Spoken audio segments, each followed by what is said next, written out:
Здравствуйте, дорогие друзья! Сегодня я хочу рассказать вам о том, как копировать певцов. Я очень часто советую этот метод работы, но никогда подробно об этом не рассказываю, как же именно это делать. Сегодня вы об этом узнаете. Начнем с того, что же это значит копировать певцов. Копировать певцов или снимать – это одно и то же. Это значит петь так же, как они, как он, как исполнитель. То есть вы должны скопировать не только мелодию, но и то, как певец извлекает звуки, как эта мелодия спета. Потому что одну и ту же мелодию можно спеть по-разному, как известно. Зачем нужно копировать певцов? О плюсах и минусах, о том, кому это нужно делать и кому это делать не нужно, я расскажу в самом конце видео, уже после примера. Вкратце хочу сказать, что это нужно всем вокалистам для того, чтобы обогатить свой вокальный багаж, свой вокальный язык, свой опыт. Такой способ, как копирование, используется не только в вокале, и в музыке вообще. Я знаю огромное количество гитаристов, которые постоянно снимают соляки известных артистов, вроде как Джо Сатриани, Стив Vai и многие-многие другие. Это в живописи используется также. Живописцы копируют известные картины, тем самым учатся чему-то новому. И в танцах, например, тоже повсеместно. Если вы когда-нибудь интересовались танцевальной темой, то вы знаете, что очень часто проходят мастер-классы по танцам, где хореограф показывает какие-то движения, и толпа танцоров просто их повторяет. То есть вы копируете движения танцора, и все. Никогда на мастер-классе по танцам вы не узнаете какие-то там теоретические сведения о траектории, движения локтя, точно выверенные до миллиметра. Нет, вы просто копируете движение. То же самое и в вокале. В отличие, например, от тех же танцевальных мастер-классов, вам не нужно никому за это платить. Вам нужно лишь поставить песню, которая вам нравится, внимательно слушать, анализировать и повторять. Перейдем к примеру. Для примера я взяла песню, которую хотят петь огромное количество моих учеников. Я не знаю, каждый четвертый, наверное, хочет петь эту песню. Это песня Сэма Смита «I'm not the only one». We made a vow, for better or for worse. I can't believe you let me down, but the proof's in the way it hurts. Мы не будем сейчас разбирать всю песню целиком, я покажу вам буквально на одной-двух строчках, что вы должны делать, ваше направление, мысли. Каждый нюанс нужно разобрать. Как он спел первые два слова? Слушаем еще раз. Он начал с фрая и с легким сжатием ложных связок. Фрая сжатие. Новый термин. Обычно фрай никогда не используется отдельно от сжатия ложных связок, потому что, я имею в виду в пении. Обычно фрай как звучит? Чтобы сделать этот звук, нужно очень много времени. В песне этого времени нету. Поэтому здесь идет фрай с легким сжатием. Тем более это звучит слишком грубо в песнях. Поэтому обычно, чаще всего, если вы слышите что-то напоминающее фрай, то это не просто фрай, а фрай с сжатием ложных связок. Что-то слишком подробно, я остановилась на этом. На самом деле, так подробно мы разбираем каждое слово на занятиях. В рамках видео, если я буду каждое слово так ковырять, это растянется на час, наверное. Поэтому двигаемся дальше. С первым словом разобрались, You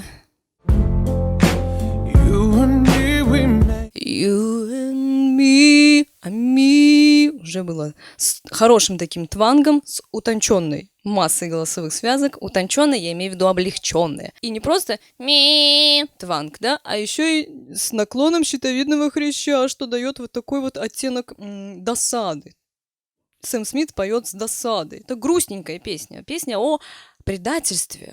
Поэтому эта краска голоса, как досада, обида, она здесь очень уместная. Она будет повсеместно вообще до самого конца этой песни в той или иной степени. И вообще, если говорить в целом о Сэме Смите, то очень много песен у него спето именно таким образом.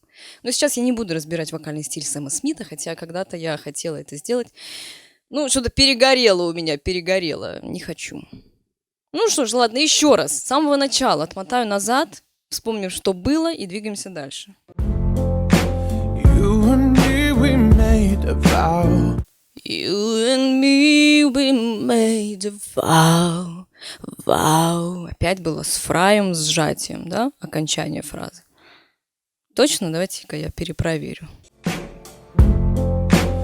You and me, we made a vow. Made было с фальцетом, да, воздушный звук. Вау, фрай сжатие. То есть начало фразы было с фрая, фрай сжатие. Новый термин. Позвольте, я буду использовать его. You and me, we made a vow. Дальше. For better. Тоже, да, глубокий звук, фальцетный. For better. Опять пониженный щитовидный хрящ, фрая сжатие и немного тванга, чтобы это озвучить. For better or for worse. Если помните, в предыдущей фразе эта же нота была спета на тванге, здесь она уже спета иначе, для разнообразия. Она немного такая, да? Матовая. Не звонкая, а такая приглушенная. For better all. Это тем более, что буква О. All for worth. For better or for worse. Здесь просто фальцет. For worth. Отпускает фразу. Ребята, это только первые 2 строчки, да? Что же будет дальше? Сможем ли мы осилить всю песню целиком? Ну, на самом деле, конечно же, сможем, потому что Сэм Смит — это такой же человек, как и мы с вами, и каких-то новых нюансов, новых голосовых эффектов в песне дальше не будет, они будут только меняться. Давайте я отмотаю на припев, потому что, конечно же, всем интересно, как же петь эти высокие ноты. You say I'm crazy. Здесь Сэм Смит использует такую технику, которую я не могу показать, к сожалению. Это сжатие ложных голосовых связок на тонкой массе с твангом. Сейчас еще раз поставлю, послушайте. You say Это начинает начало фразы, да? You. Опять пониженный щитовидный хрящ, чтобы звучало более округленно. И это была резко придыхательная атака. You. Дальше. you say Вот этот звук очень часто называют микстом, то есть сочетание тонкой массы голосовых связок с анкировкой и с твангом. Высокий звук, который не звучит воздушно, да, say, он такой плотненький, но не такой плотный, как при белтинге, да, не say, и you say.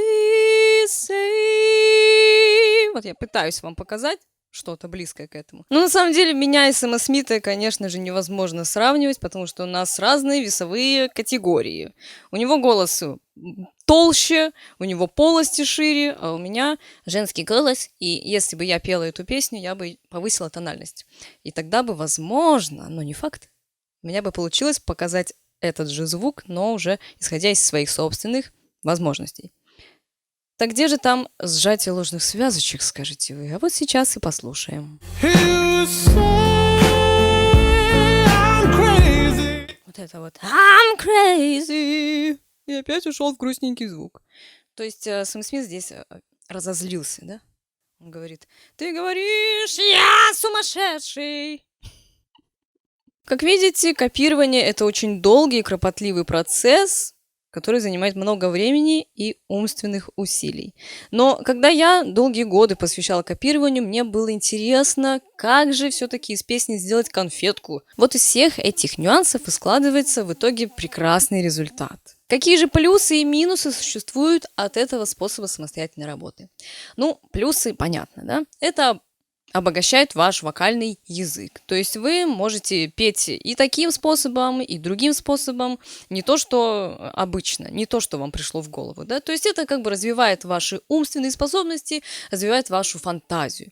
Кстати, об умственных способностях. Это второй плюс. Такой анализ развивает аналитический склад вашего ума, что может пригодиться вам не только в вокале, конечно же, но и в решении любой другой повседневной бытовой задачи. Этот способ развивает вашу музыкальность, вашу чувствительность к звукам. И следующий плюс – это совершенно бесплатно. С плюсами разобрались, давайте перейдем к минусам. Первое.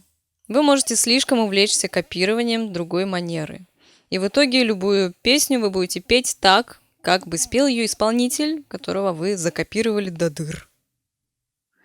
То есть вы можете приобрести чужую манеру исполнения, и отделаться от этой манеры будет очень сложно. И второй минус – вы получаете готовый вариант интерпретации песни. То есть вы не заморачиваетесь над тем, чтобы пропустить смысл слов в песне через себя. Вы просто повторяете интонации, которые вам понравились в исполнении другого певца. Такой способ, как копирование, подходит начинающим вокалистам, которые хотят чему-то научиться. И, конечно же, этот способ подходит профессионалам, которые хотят расширить границы своих возможностей. Но здесь я хочу сделать небольшую оговорку, исходя из своего собственного опыта. Однажды настал такой момент, когда я поняла, что мне пора прекращать копировать. Этот момент настал тогда, когда я послушала в очередной раз какую-то песню, которую захотела выучить, и поняла, что я понимаю любой нюанс, любое слово, как его спела певица. И мне уже просто неинтересно делать то же самое, что и она. У меня возникло желание творить самостоятельно. Вот пока этого желания у вас не возникнет, вам нужно копировать, копировать и копировать. Но даже если у вас это желание есть, все равно копирование вам поможет стать лучше. На этом все. Подписывайтесь на мой канал, ставьте лайки. До встречи в моих новых видео и на моих вокальных занятиях. Всех люблю, целую. До новых встреч!